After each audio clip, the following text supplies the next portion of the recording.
Mark Nelson with 272 County Road 26 here in Steubenville. A couple of issues to bring before council tonight. The first one, I appreciate having to read, but I speak better if I read. I appreciate the effort of the city fathers this body has been doing to address the issues needing attention in our community.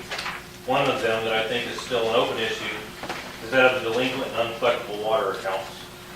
Early last week, while rereading the news online on WTOV, I found an article linking to the state auditor's website where I found and downloaded a disturbing document that I don't believe the public was made aware of. And I'm also not sure if the council has been made aware of it. I've not heard it discussed, put it that way. Contained in this 200-page document is the organizational chart of Steubenville, which pushed me to address council this evening. As you know, you can see the citizens are to hold all parties accountable for the top of that organizational chart. In this audit report by Ray and Associates of the city's finances, the city's policies, lack of policies, and failure to follow their own statutes is finally acknowledged. Why it took 10 years of audits to find this, I do not know.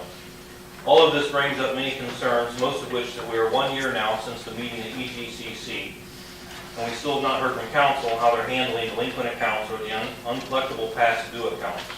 And this problem has been going on during the tenure of many in this room. The existing water policy, as the document specifies, is codified ordinances 92105 and 92112. Holding landowners responsible should be followed since that is the law that currently stands. We have a water utility here that is owned by the citizens and managed by a municipality. The existing unfollowed statute specifies landowners, not landlords. What one chooses to do with their property, including lease or rent, should not be the concern of citizens owning the utility. That business owner should have their own water policies in place to deal with delinquent customers, i.e. tenants. This completely shields the citizen owner of the utility from theft or loss.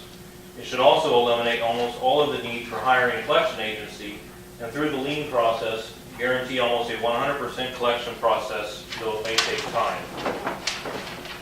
The auditor's report and our own past finance director acknowledged, as the last page in that document, that we still do not have a clear policy in place.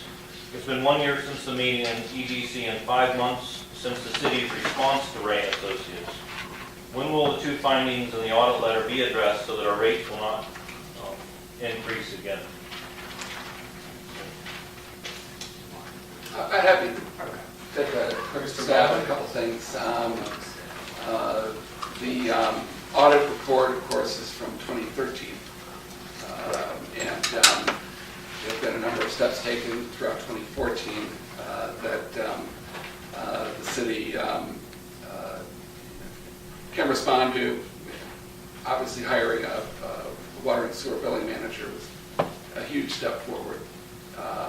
And other things. The city's performance audit, which I think you referred to the performance of the utility system, is wrapping up. Those findings should be communicated shortly, and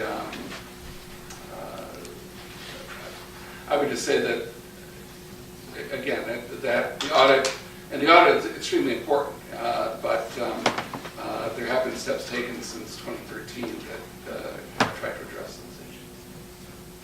I don't know if anybody else council would like to respond. Yes, and part of the answer to your question on collections is this council made it a point that when we had this independent audit from the state come in, that once that got completed, and that's in its final phase, 99% done, to where we could start acting on it, that we would act upon the issues. And part of that was also the ability to convey messages to, or thoughts and ideas from this audit to the Independent Water Review Board. So that way everything is aligned in a more proper manner for what we want to do in collecting the money. So we're getting there. These answers should be able to come out. But the Water Review Board doesn't have anything to do with delinquent accounts. Correct.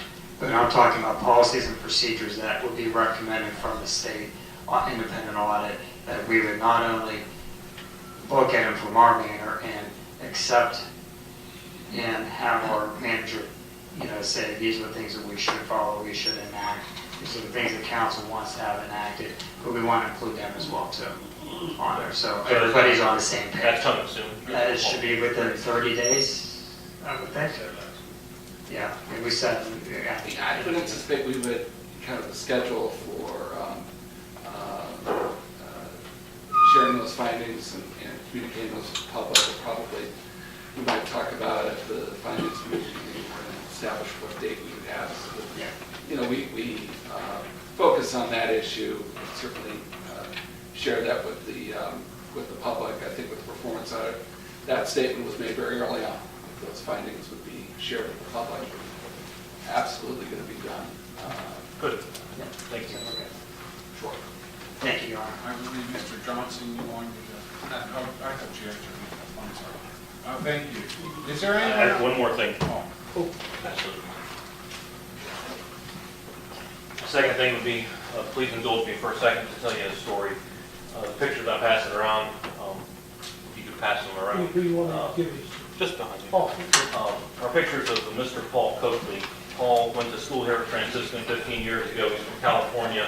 He graduated from Franciscan with a business degree. I met Paul because of he married an employee of mine, Ann, about 5 years ago. And they went off, he was a truck driver, and he went off back to running trucks for a couple of years, and he got involved in a Christian camp in Wisconsin, ran the camp until this year, actually. They had 4 children, 3 children, 1 child on the way. And he moved back to the family farm in Lewisburg, Tennessee, in order to basically drive the truck again. He couldn't afford to be a missionary anymore. On December 19th, Paul was diagnosed with cancer. It was testicular cancer. They went in immediately to do surgery. On January 20th, he died.